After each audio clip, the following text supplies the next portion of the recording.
वरिष्ठ गपशप मंच से जुड़े बुजुर्ग अपने अधिकारों को लेकर जागरूक भी हैं और अपनी सामाजिक जिम्मेदारियों को लेकर जज्बाती भी।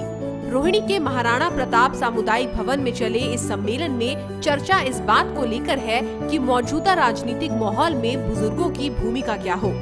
दिल्ली दर्पण टीवी भी इस चर्चा का हिस्सा बना। वरिष्ठ नागरिक गपशप मंच की ओर से आयोजित वर्तमान राजनीतिक परिदृश्य में वरिष्ठ नागरिकों की भूमिका विषय पर हुई इस चर्चा में करीब 250 से ज्यादा वरिष्ठ नागरिकों ने हिस्सा लिया। इनमें ज्यादातर बुजुर्ग इस बात से सहमत दिखे कि वो काम से रिटायर्ड हुए हैं, टायर्ड नहीं। यदि राजनीति में स्वच्छ और ईमानदार लोगों को लाना है तो उन्हें घर नहीं बैठना चाहिए। इनके पास समय है, समझ है और अनुभवों का सागर भी है। इसका उपयोग होना चाहिए और राजनीति साफ और स्वच्छ हो, ये सुनिश्चित करने में अपनी भूमिका निभानी चाहिए।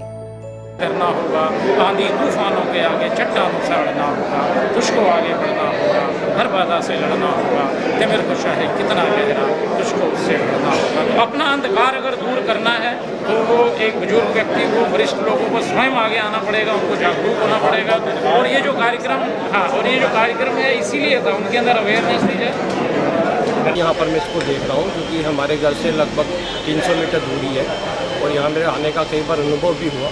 मैं तो क्योंकि चल सकता हूँ तो मुझे चलने में इतनी प्रॉब्लम नहीं है, पर जो रास्ता है वहाँ पर व्हील चेयर अंदर नहीं आ सकती। इवन यदि किसी के पास वॉकर है तो वो वॉकर लेके भी नहीं अंदर आ सकता, क्योंकि जो सीनियर सिटीजन उनमें से कईयों को चलने की परेशानी होती है। तो हमें एक रैंप की यहाँ बहुत ज़रूरत है। यहाँ पर रैंप नहीं है ताकि जो सीनियर सिटीजन है वो आसानी से अंदर आ सकें और इस संस्था का जिसके ऊपर सरकार इतना पैसा।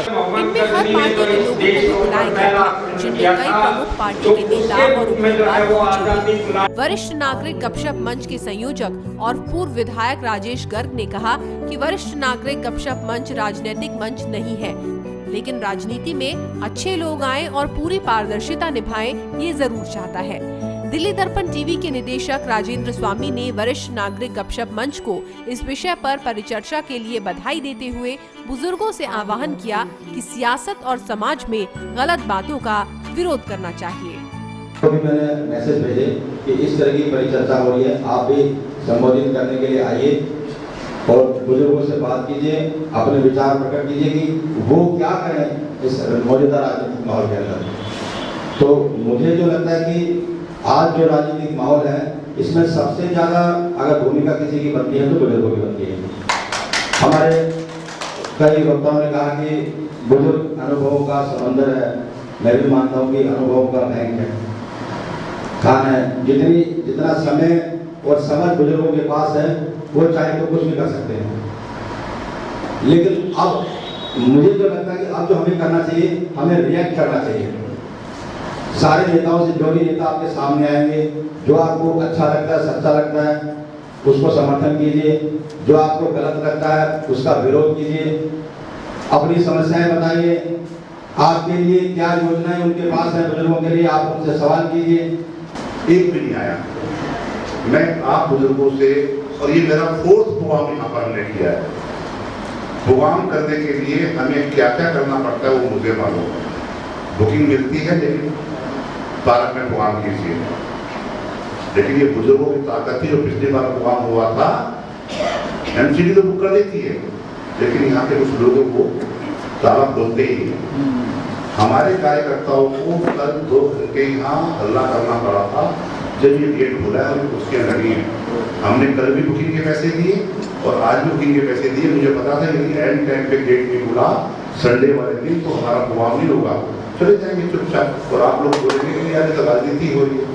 वर्तमान राजनीतिक परिदृश्य और अपनी उपयोगिता पर चर्चा करते हुए बुजुर्गों ने सभी पार्टियों के रवैये से नाखुशी जाहिर की।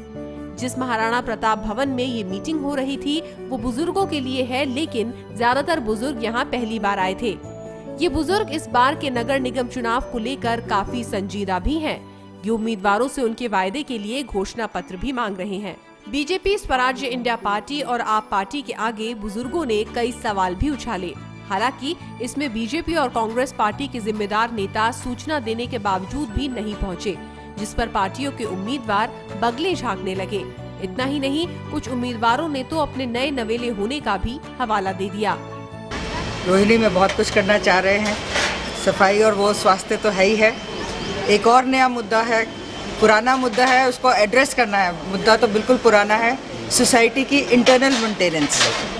सोसाइटी की इंटरनल मेंटेनेंस 2 साल पहले बहुत इश्तिहारबाजी से बीजेपी ने भी और आपकी सरकार ने भी बहुत कहा और पास भी कर दिया भी internal maintenance will be maintained by the government itself.